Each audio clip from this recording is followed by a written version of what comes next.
Halo semua, namaku Alamanda Pinaka Gading, akun NIM 114220106 dari Teknik Lingkungan Angkatan 22.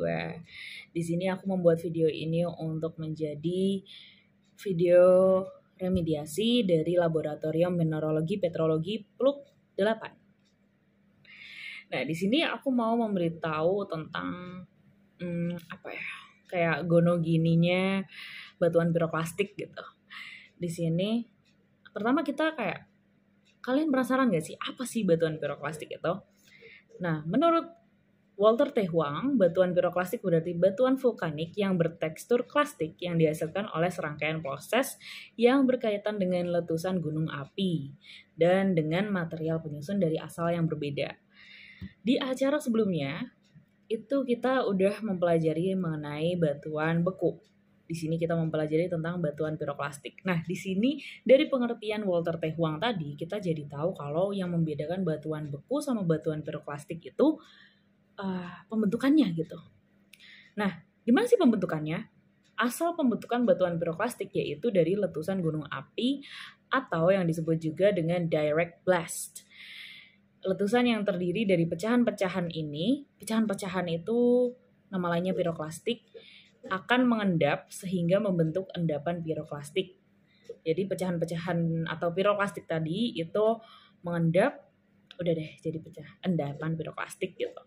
Dan terus endapan ini kemudian mengalami dua proses berbeda.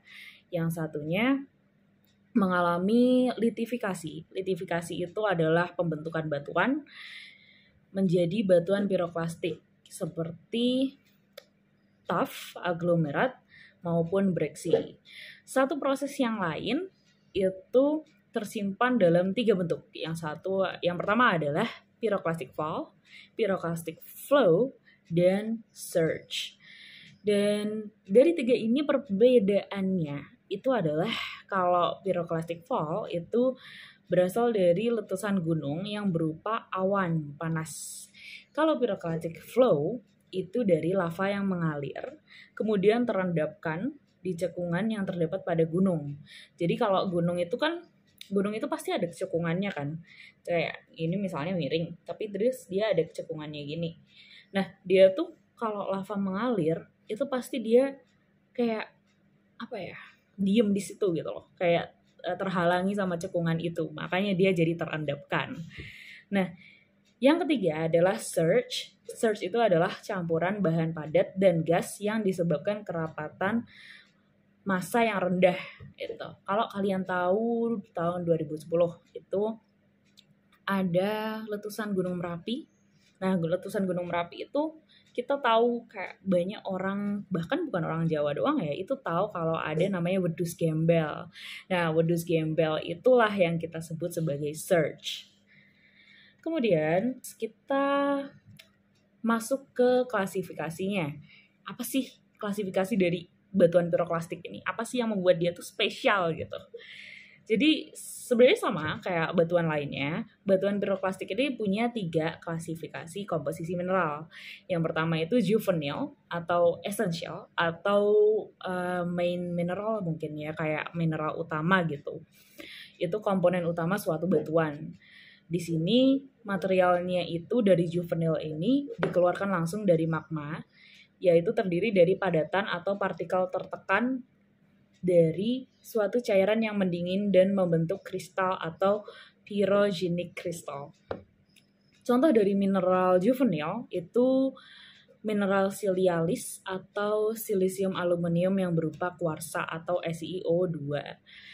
Terus diikuti oleh feldspar dan feldspatoid. Yang kedua, klasifikasi yang kedua itu adalah cognate atau accessory. Jadi komposisi jenis ini tuh merupakan material yang penyusunnya dari material hamburan dari letusan sebelumnya. Jadi dari gunung api yang sama atau tubuh vulkanik yang lebih tua dari dinding kawah. Nah, kalau kalian tahu dari Gunung Merapi.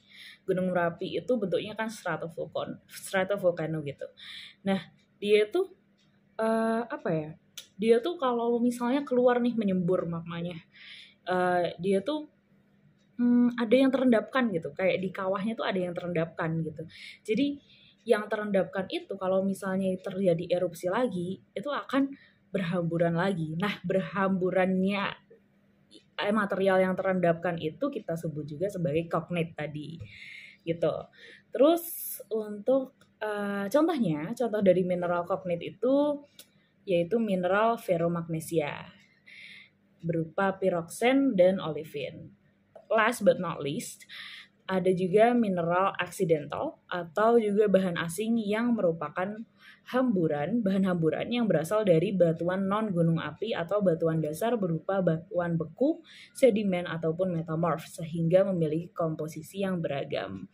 Nah, ini maksudnya apa ya? Kayak batuan apa nih gitu kan? Kok dia beda sendiri gitu?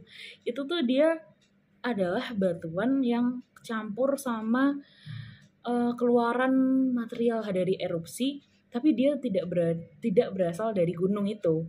Jadi dia batuan dari entah dari mana ya, kayak kita udah tahu bibit-bibit bobotnya, tahu-tahu dia di situ. Terus gunung erupsi ngeluarin material, dia ngikut deh, ya udah itu jadinya. Simpelnya kayak gitu sih. Ya kurang lebih gitulah ya tentang video ini, video remediasi mineralogi petrologi, laboratorium mineralogi petrologi Klub 8. Oke, terima kasih.